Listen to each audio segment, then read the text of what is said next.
31 अगस्त के बाद का अफगानिस्तान है।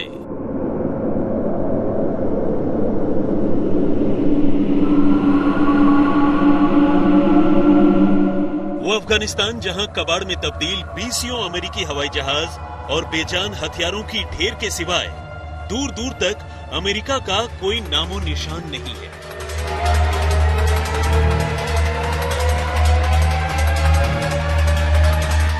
फिलहाल अगर यहाँ कुछ है तो वो है तालिबानी नेताओं की सियासी सरगर्मी,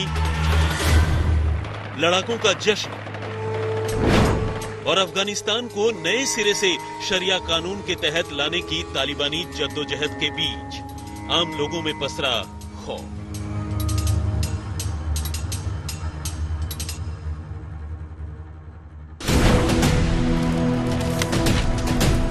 ये 31 अगस्त के बाद का काबुल है।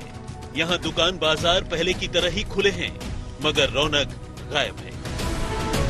लोगों की आमोदरफ्त तो है, लेकिन महिलाओं का कहीं नामो निशान नहीं है। गरज ये कि तालिबान ने अपने आने से पहले ही महिलाओं को अपने घरों से बाहर न निकलने की खुली धमकी दे रखी है।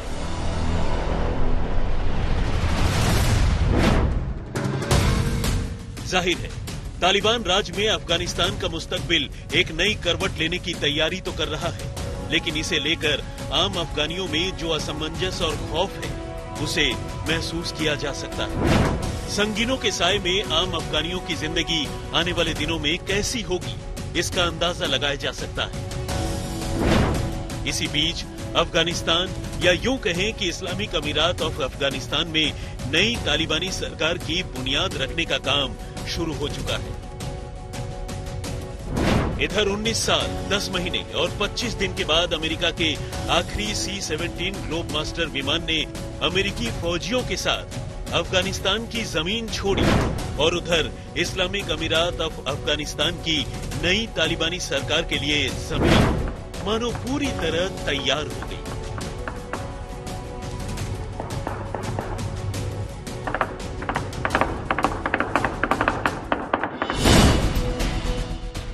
दो 2001 के बाद ये पहला मौका है जब काबुल की सड़कों पर एक भी अमेरिकी सैनिक मौजूद नहीं है।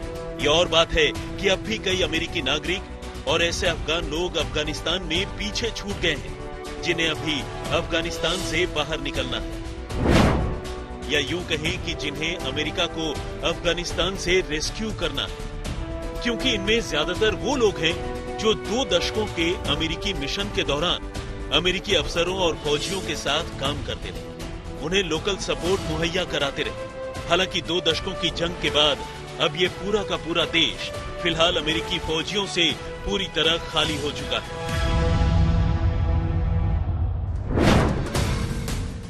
अमेरिका की वापसी के 24 घंटे गुजरते गुजरते तालिबान और अफगानिस्तान के दूसरे नेताओं के बीच सरकार बनाने के फॉर्मूले पर अब रजामंदी हो गई है। ये साफ हो गया है कि मुल्ला अब्दुल गनी बरादर ही तालिबान की नई सरकार का मुखिया होगा। वही मुल्ला बरादर जो न सिर्फ तालिबान के फाउंडर मेंबर्स में से एक है, बल्कि जो रिश्ते में तालिबान की नींव रखने वाले सबसे बड़े आतंकी मुल्ला उमर का दामाद भी है। इसके अलावा इन दिनों तालिबान का सुप्रीम कमांडर हैबतुल्ला अखुंदजादा नई सरकार की गवर्निंग काउंसिल का सुप्रीम होगा।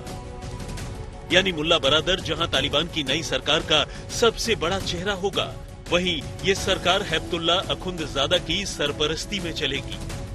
तालिबान के सांस्कृतिक आयोग के मेंबर बिलाल करीमी ने इस खबर पर मुहर लगाते हुए कहा कि तालिबानी नेताओं के अलावा पिछली सरकार के नेता और प्रभावशाली लोग भी नई सरकार का हिस्सा होंगे और जल्द ही देश चलाने के लिए एक कामकाजी कैबिनेट का ऐलान कर दिया जाएगा।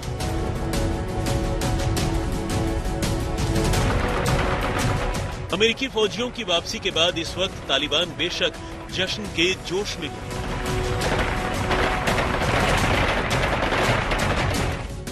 लेकिन उसके सामने चुनौतियों का पहाड़ खड़ा है।